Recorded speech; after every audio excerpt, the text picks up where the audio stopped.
Students, welcome back to my channel. কেমন আছো তোমরা সবাই? তোমরা মেডিকেল সার্জিক্যাল নার্সিং সাবজেক্টসের ওপর বেশি জন ভোট দিয়েছো, তাই আমি আজ এই সাবজেক্টটা নিয়ে আরও কিছু এমসিকিউ নিয়ে চলে এসেছি। সঙ্গে থাকছে details explanation and exam related কিছু টিপস। চলো তবে আর দেরি না করে দেখে নেওয়া যাক আজ কী কী রয়েছে তোমাদের জন্যে। First question, the effect of ADH is oliguria, anuria, increased urine output, decreased urine output. তাহলে ADH হরমোনটা কি সেটা সম্পর্কে আগে তোমাদের বলে নিই। চলো, ADH এর ফুল ফর্ম কি? Anti diuretic hormone. ডাইউরেটিক কথার অর্থ কি?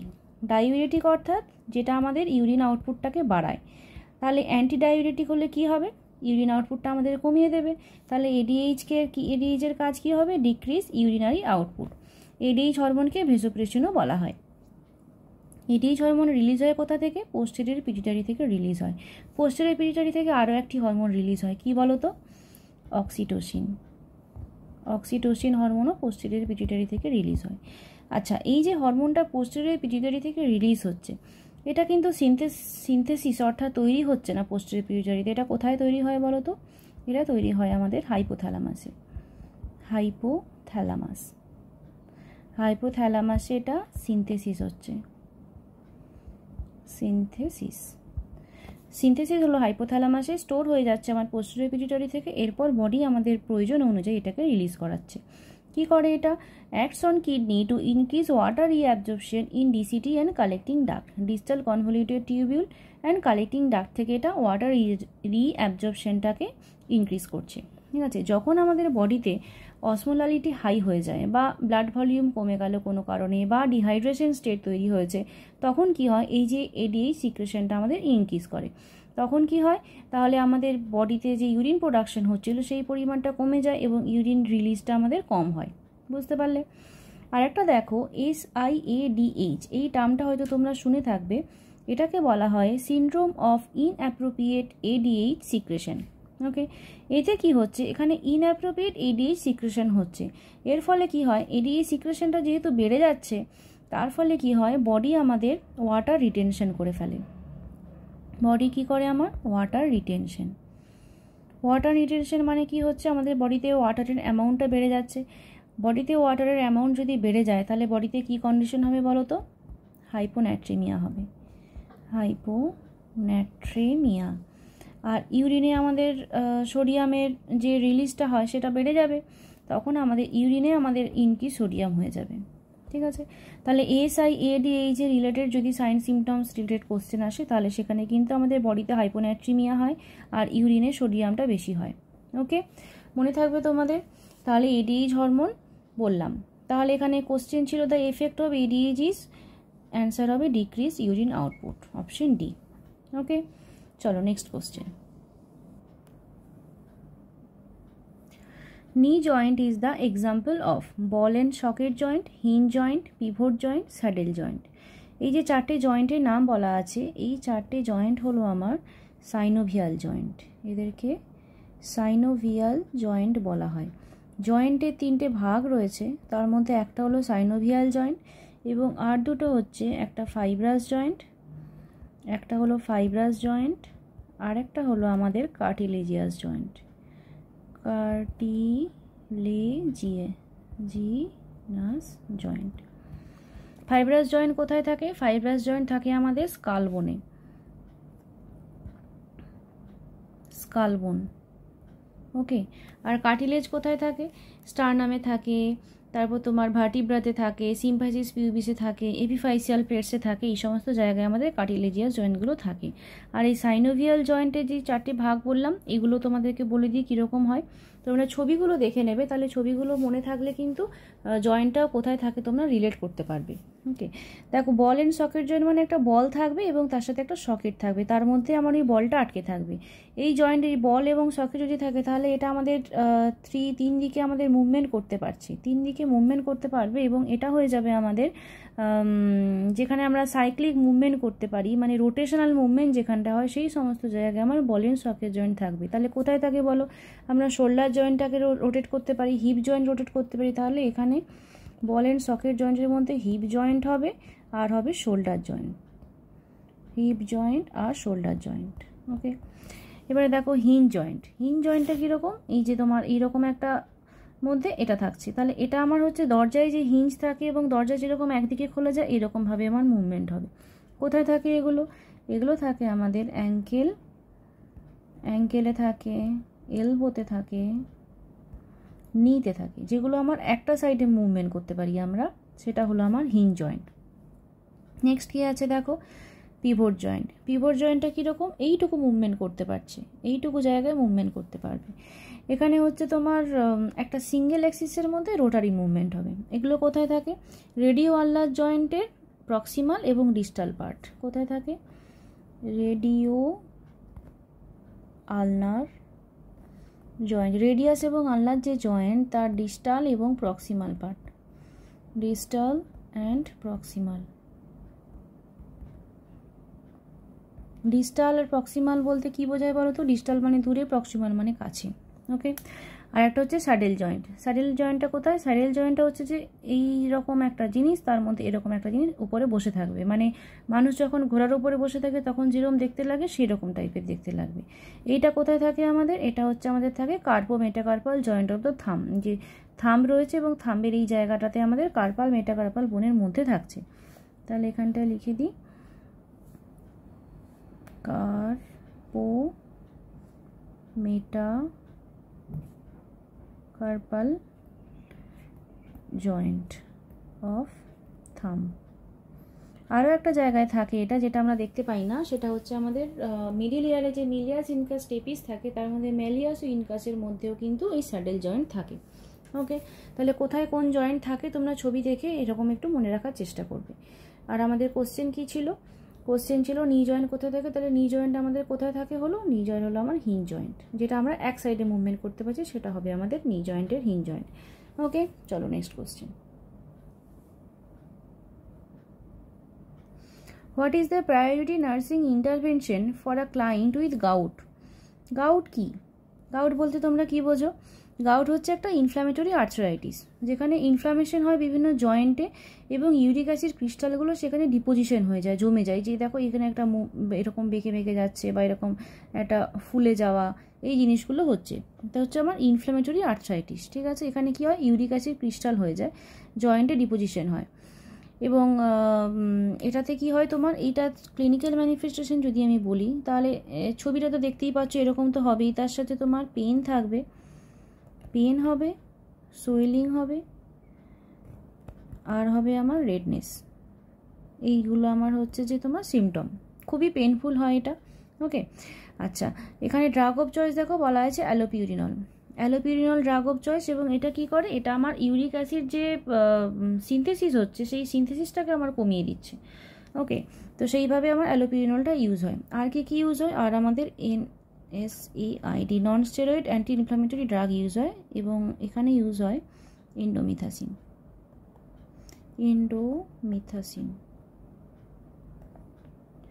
পেন যেহেতু হয় তার জন্য আমাদের দেওয়া হয় অ্যানালজেসিক দেওয়া হচ্ছে বিভিন্ন রকমের। আচ্ছা, আর কি করতে বলা হয়, অ্যালকোহল অ্যাভয়েড করতে বলা হয়, ফ্লুইড ইনটেক করতে বলা হয়, পিউরিন রিচ ফুড যেগুলো যেমন লিভার, সার্ডিনস, এগুলো দিতে এগুলো কম দিতে বলা হয়। আর একটা হচ্ছে তোমার কলচিসিন, এটা দেওয়া হয় অ্যাকিউট অ্যাটাক যাতে না হয় তার জন্যে।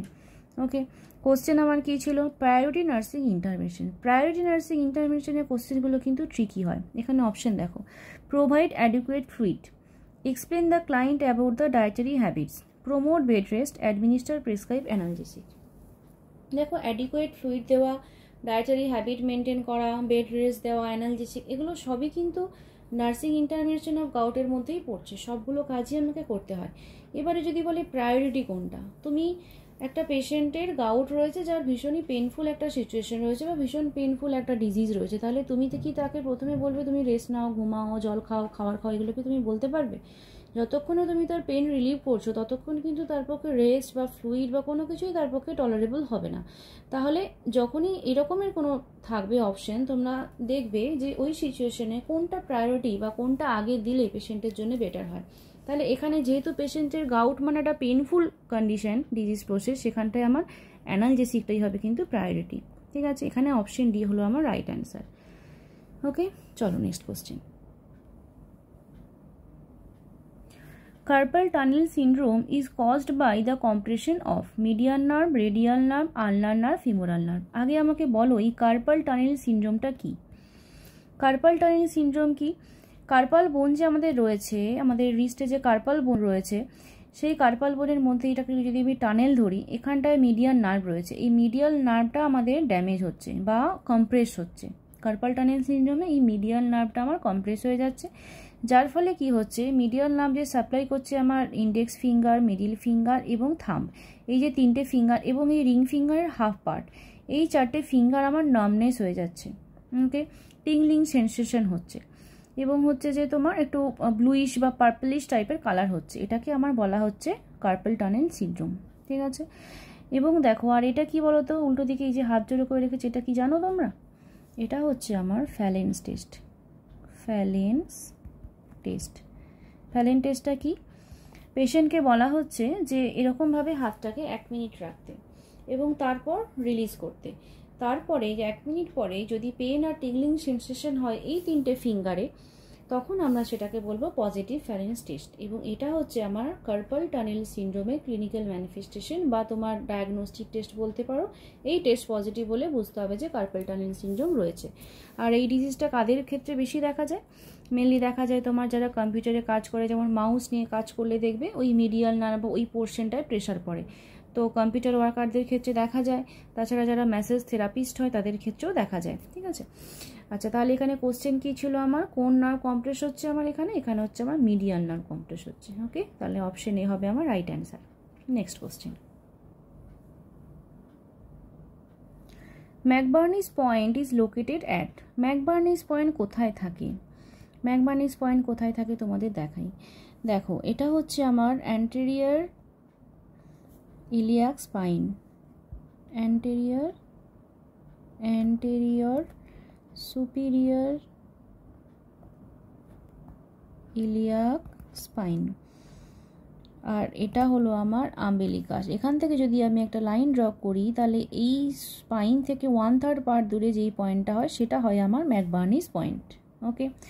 এই ম্যাকবার্নিস পয়েন্টে পেন এবং টেন্ডারনেস বলো তো কিসের সাইন? এই ম্যাকবার্নিস পয়েন্ট হচ্ছে তোমার পেন টেন্ডারনেস হলো আমার অ্যাপেন্ডিসাইটিসের সাইন, অ্যাপেন্ডিসাইটিস, ওকে। অ্যাপেন্ডিসাইটিস আরেকটা ক্যারেক্টারিস্টিক সাইন রয়েছে, কি বলো তো? সেটা হচ্ছে আমার রবসিং সাইন। এটা কিন্তু আমি তোমাদের পড়িয়েছি, রবসিং সাইন। সেখানে কি হয়? সেখানে হচ্ছে আমার অ্যাবডোমেনের এই লেফট লোয়ার কোয়াড্রেন্ট আমি যদি এখানটায় প্যালপেট করি, পেশেন্টের রাইট সাইডে পেন হবে, ওকে। তাহলে এখানে আমি একটা হচ্ছে তোমার লেফট সাইডে প্যালপেট করে রাইট সাইডে পেন পেলাম, আর একটা এই রাইট সাইডের এই পয়েন্টে পেন পাচ্ছি। এই জায়গাটাই হচ্ছে আমার ভার্মিফর্ম অ্যাপেন্ডিক্সের লোকেশন, এখানটায় সিকামের সাথে অ্যাপেন্ডিক্সটা অ্যাটাচ থাকে। তাহলে এই পোর্শনে আমি একটা রবসিং সাইন পেলাম, আর একটা ম্যাকবার্নিস পয়েন্টে পেন অ্যান্ড টেন্ডারনেস, এই দুটো হচ্ছে আমার অ্যাপেন্ডিসাইটিসের ক্লিনিক্যাল সাইন, ঠিক আছে।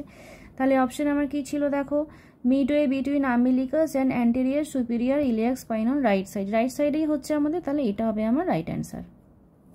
দেখো এখানে রাইট সাইড আছে, লেফট সাইড আছে, দুটোই অপশন আছে, তাহলে ক্লিয়ার থাকতে হবে কিন্তু কোথায় কি হচ্ছে। ম্যাকবার্নিস পয়েন্ট হচ্ছে আমার রাইট সাইডে হয়, আর রবসিং সাইন আমার লেফট সাইডে প্যালপেট করলে রাইট সাইডে পেন হয়, ঠিক আছে। সাইডগুলো কিন্তু মনে রাখবে। চলো নেক্সট কোশ্চেন,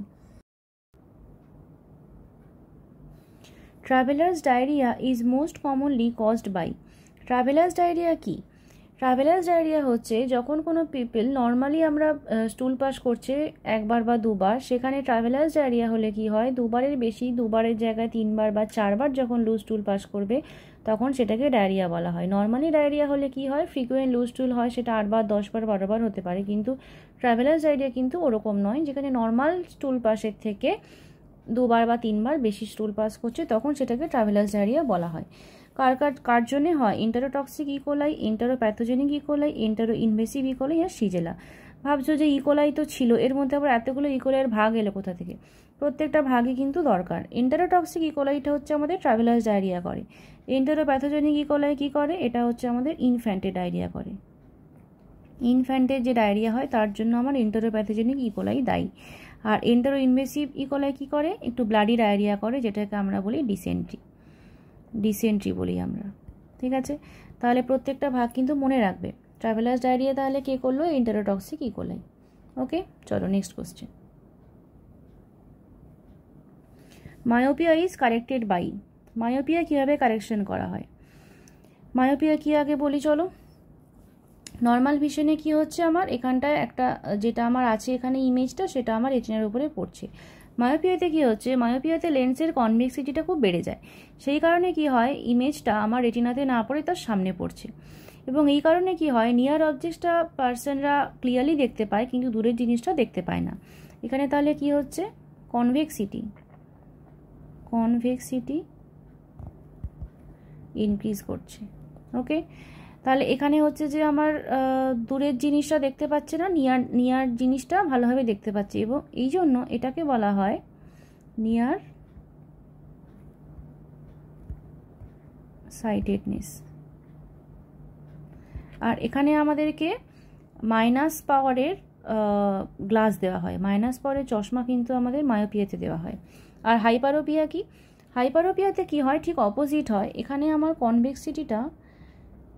কনভেক্সিটি আমাদের এখানটায় কি হয় কমে যায়, তার জন্য রেটিনার বাইরে গিয়ে পড়ে আমাদের ইমেজটা, এবং এই ক্ষেত্রে কি হয় দূরের জিনিসটা ক্লিয়ারলি দেখতে পায় এবং সামনের জিনিসটা দেখতে পায় না, সেই জন্য এটাকে বলা হয় আমার fur sightedness.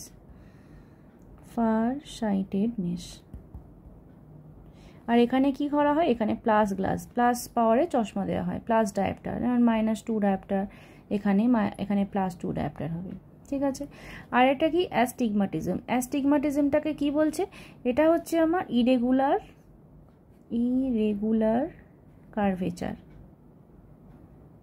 Curvature of cornea. এখানে কি হয় নিয়ার ভিশনটা কমে যায়। ঠিক আছে, ডিস্টেন্সের অ্যাকুইটি এবং নিয়ার ভিশন দুটোই আমাদের অসুবিধে হয়, কারণ কর্নিয়ার কার্ভেচারটা ইরেগুলার হয়ে যায়। মায়োপিয়া হাইপারোপিয়ার সাথে আরও একটা টার্ম আছে যেটাকে বলা হয় প্রেসবায়োপিয়া।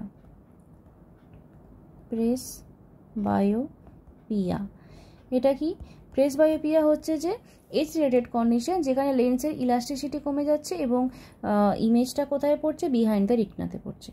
ঠিক আছে, এখানেও কিন্তু দূরের জিনিসটা দেখতে পাচ্ছে কিন্তু নিয়ার ভিশনটা ইম্পেয়ার হয়ে যাচ্ছে, তাহলে এটা কিন্তু আমার হয়ে যাচ্ছে এজ রিলেটেড, এটা হচ্ছে আমার এজ রিলেটেড। কিন্তু এগুলো এই হাইপারোপিয়া বা মায়োপিয়া কিন্তু যে কোনো এজেই হতে পারে।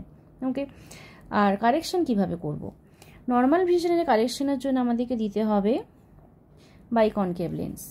ওকে, আর হাইপারোপিয়ার জন্য কি দিতে হবে, কনভেক্স লেন্স। ঠিক আছে, তাহলে আমার কোশ্চেন কি ছিল, মায়োপিয়া কীভাবে কারেকশন হবে, তাহলে অপশন ডি বাইকনভেক্স লেন্স হবে আমার রাইট অ্যান্সার। তাহলে এখানে আমি অনেকগুলো কোশ্চেন কিন্তু একসাথে তোমাদের বলে দিলাম, তোমরা কিন্তু পড়ে নিও ভালো করে। ওকে, চলো নেক্সট কোশ্চেন।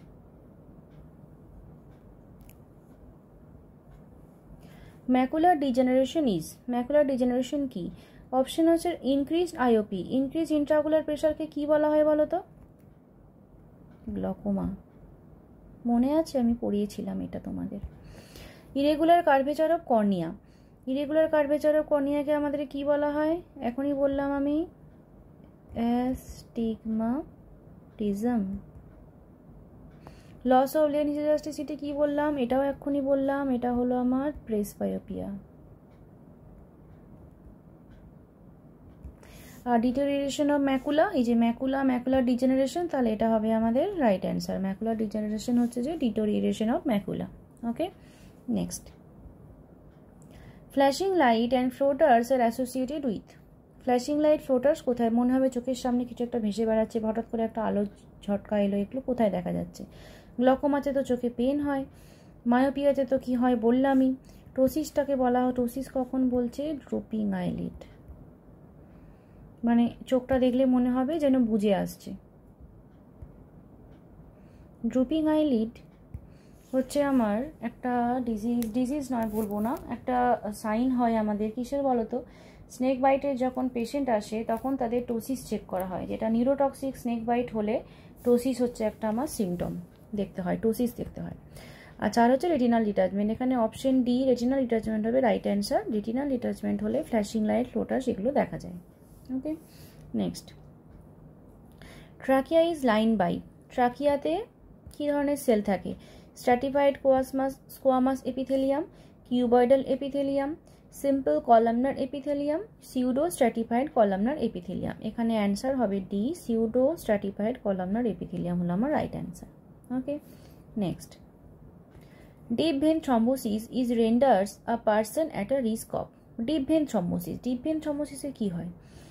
ডিপ ভেন থ্রম্বোসিসে আমাদের একটা ব্লাড ক্লট হয়ে যায় বা থ্রম্বাস ফর্মেশন হয়, যেটা কিনা আমাদের ভেনের মধ্যে থাকে, বাট যদি হচ্ছে যে ওই থ্রম্বাসটা ডিসলজড হয়ে যায় ওই প্লেস থেকে, তখন কি করে ওটা কিন্তু লাংসে চলে যেতে পারে এবং যেটা আমার পালমোনারি আর্টারিকে ব্লক করে দেয়, এবং যখন পালমোনারি আর্টারিকে ব্লক করে তখন সেটা আমার পালমোনারি এম্বোলিজম করে।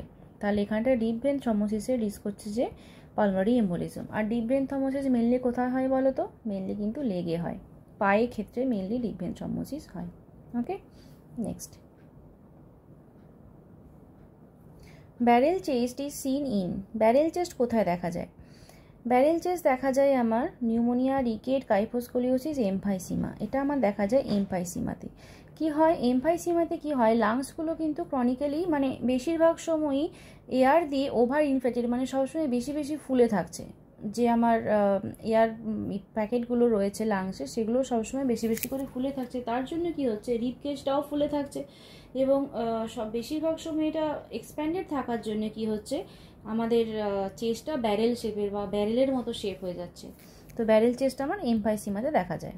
ওকে, next question, a person present in emergency, on examination he is found to open eyes only on painful stimuli. He says inappropriate words and moves his limbs on commands. His GCS score is, GCS score কি? GCS হচ্ছে আমার Glasgow coma scale. Glasgow coma scale কিন্তু ঝরঝরে মুখস্থ থাকবে। হ্যাঁ, Glasgow coma scale মুখস্থ না করলে এই ধরনের কোশ্চেন কিন্তু এক্সামে আসে, এর আগেও এসেছে, তোমরা ইয়ারের কোশ্চেন দেখলে দেখতে পাবে এরকম কোশ্চেন কিন্তু এসেছে। তাহলে চলো জিসিএস স্কোরের স্কেলটা তোমাদের আমি দেখিয়ে দিই। কি আছে দেখো, একটা হচ্ছে আমার আই ওপেনিং রেসপন্স, যেখানে আমার মার্কস থাকে 4। ওকে, একটা থাকে আমার ভার্বাল রেসপন্স, যেখানে আমার স্কোর থাকে 5। আর একটা আছে আমার মোটর রেসপন্স, যেখানে থাকে আমার 6।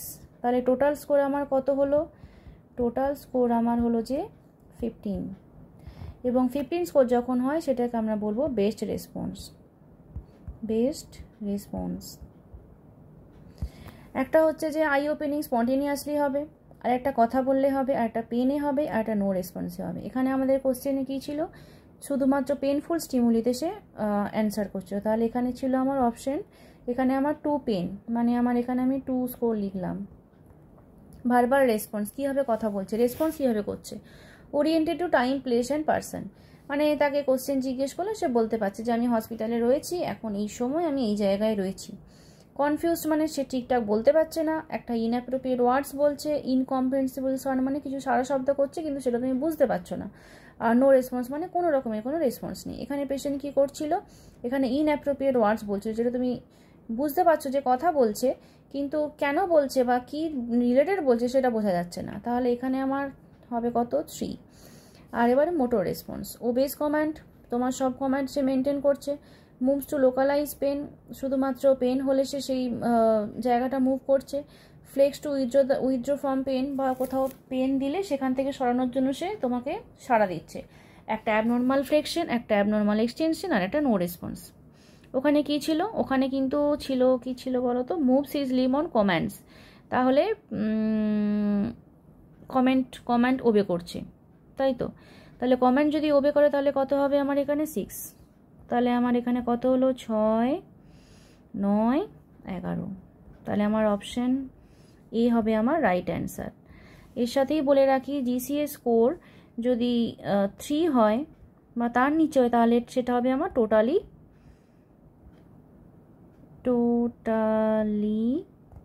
আনরেসপন্সিভ।